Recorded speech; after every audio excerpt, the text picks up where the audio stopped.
So I am currently conducting a 6-month-long residency series that has us traveling throughout the circumpolar world.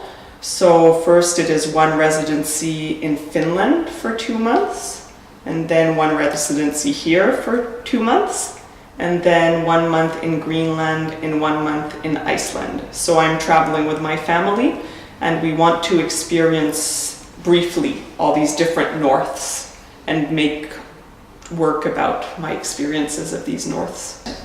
I think what is guiding me right now is sort of observing the similarities and the differences between our different norths and how we experience them and how the North is part of our identity or not. I think one of the things that we expected a lot about Russia was we thought that it would be very rigid, like in maybe how the people would be, and also how we thought there would be a lot of regulations, that it would be restrictive in a way. And I think this was a bit because the visa process was very complicated to come here. We had to give so much information, and in Canada, in my experience, I have not often had to do this. Maybe our bureaucracy isn't as heavy, so to me this seemed very severe, to have to remember every job I had had, where I had been to school. There were just many questions, where I had traveled to every single trip in the past 10 years, for example. So to me this seemed very serious. And also, just in the communications we had ahead of time, it led me to expect that. And also, we just don't know much about Russia. And so what's surprised me in a way is how it hasn't been like that. Like how warm everyone has been, how kind and generous and open, and people do smile a lot, and that human experience has been different than I expected. And I don't doubt that maybe if you live in Russia, there is also still a lot of that paperwork and bureaucracy and everything. But for us as visiting artists, it hasn't been like that. It hasn't felt restrictive or anything like that. So that has been the biggest contrast from what I expected to how I experienced it. I think throughout the mediums, there is definitely there are common themes and a common approach, regardless of the medium I'm using.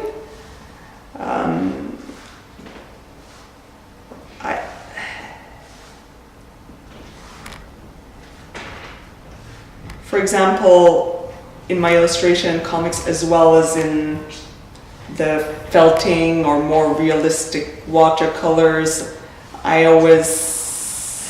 there's always sort of a documentary approach, an interest in storytelling and narrative, and exploring a theme in that way that carries through the mediums. And as to how I choose what I'm doing in which medium, I think that might relate more to the audience I'm trying to reach with that work, and the context in which it will be presented. The opportunities that I have will dictate which medium I will use and how I will use it. For example, the piece I had on the wall here that was bigger, I had made that originally for an exhibition where I had space, and I felt that something big like that would work well in the space. And the smaller watercolors I had here, I had been working on originally because I worked on them while I was traveling in the Arctic, so it was much easier to carry and to have just watercolors and paper. So it depends on what's happening around me, what's pushing what my constitution is. And also I like them all. I like all the different mediums. And then when I spend a lot of time with one, I'm excited to go back to the other, and they influence each other as well. Between each other, they influence each other.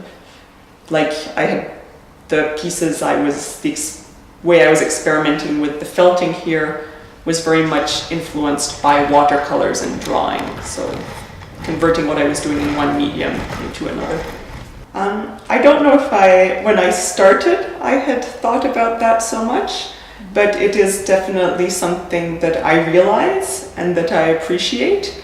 It does reach a broader audience, lots of, because there are the people, as Sergei very well said, and you very well translated, people who are wouldn't necessarily come to see an exhibition of more contemporary art, will come because they are interested in the felting, and it does make the work more relatable in that sense. But I also find that the felting just is a medium that works very well for the themes I have been exploring as well, with the cold and the snow. And we do have a lot of, in northern cultures like this, wool is something that is very present, in the craft, and that comes back to the idea of craft. So in the crafts, but in relation to heat, in relation to, I'm talking in circles, we agree. But yes, the medium speaks to the theme and it speaks to the audience. And also, it is light and it travels well and it does not break, and I do not need a big studio.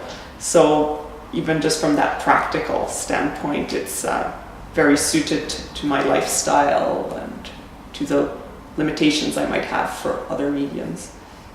I can make big pieces and they're still light, and I can travel with them and send them, and I don't have to worry about having too much space, or ventilated studios and equipment, things like that.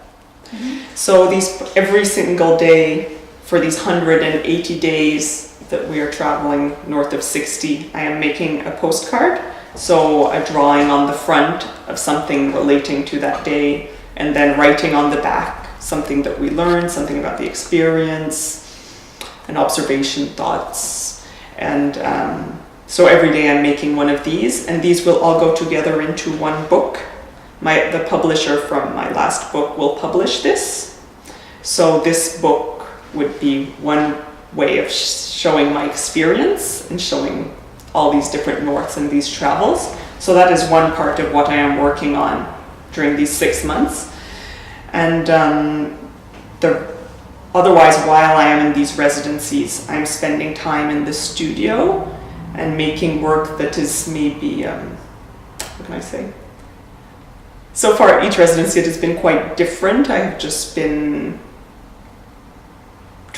exploring things I had been wanting to try with the felt, and exploring how I am experiencing the place.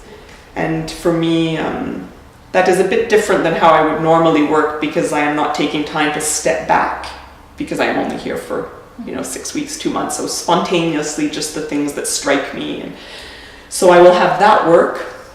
And then when I go home, I assume then I will take time to step back and make probably more work, find ways to bring it together, edit sound and video I have, to bring all this together into one, hopefully big exhibition that will show the work, combine the work I have made in each residency and also work I have made in the light of that experience, once I have had a chance to step back. And to properly answer the question, hopefully I will then, that exhibition can be shown in different places and can travel, and the documentation of that exhibition should find a way to be online and on the internet. So yes, a book, and hopefully a big exhibition of the work that was made and of what I have taken away from this experience.